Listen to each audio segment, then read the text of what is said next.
Siyempre, Lobster, pagkain na shellfish, shrimp, lahat.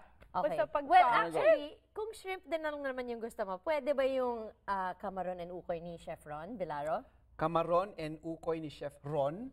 Magandang poem yan. Ukoy, ah. Gutom na ako. Okay, Kamaron okay. and ukoy, sama ako dyan. Sige. Oh, pues come on and let's Camaron with our best friends sa kusina dito sa Eat and Roll! Usapang pulutan or appetizer po ang topic natin today dito sa Eat and Ron. At hindi po ako magtataka kung karamihan sa inyo katulad ko.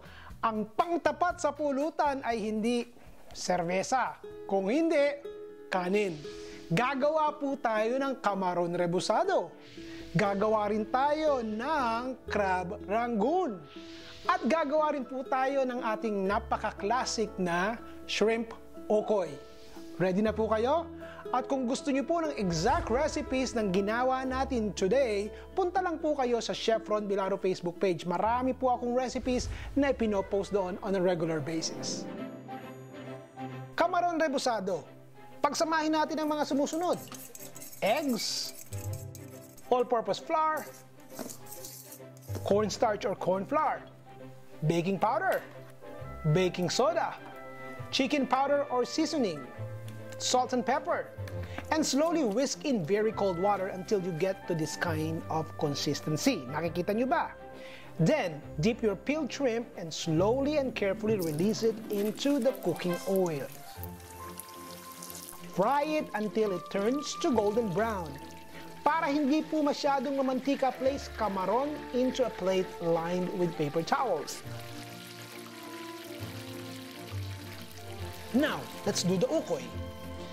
Pagsamahin natin ang kalabasa, carrots, cabbage, singkamas, celery, cilantro or kinchay. Then, gawin natin ang batter. Pagsamahin po natin ang eggs, tubig, atsuete or paprika para po pumula, baking powder, baking soda, Creole seasoning pero optional lang po ito. Pagsamahin niyo po lahat yan until you get to this consistency.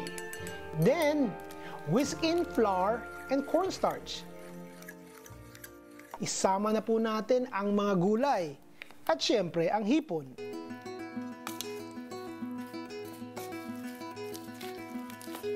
You want to gather about 2 tablespoons of the mixture and then slowly and carefully release it into the hot oil. Iprito po natin yan between 4 to 5 minutes until it's golden brown and crispy. And using a spider or tongue, i-fish out niyo po ang okoy and place on a strainer.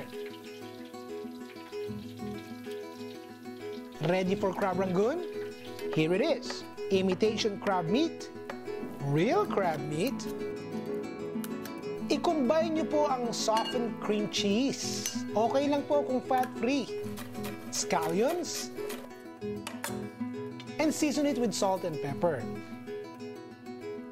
Ilatag niyo po ang wonton wrappers on a flat surface, brush it with water, then place a small amount in the center of each wonton wrapper and fold it like this.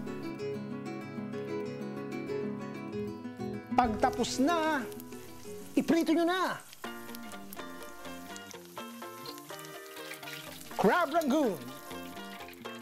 Simpleng-simple lang naman ang ginawa natin, di ba? And I'm sure kayang-kaya niyong gawin yan sa inyong mga bahay, mga kapamilya. Once again, if you want the recipes featured in today's segment, punta lang po kayo sa Chef Ron Bilaro Facebook page. Hello sa aking mga Facebook friends na palaging nagko-comment at nagla-like. At sa mga followers ko na patuloy pong nag-share ng mga dishes, nako, I feel so inspired to cook more when you are. Ito po si Ron Bilaro, ang nag-iisa niyong kaibigan sa kusina. Kita-kits tayo next time. Goodbye!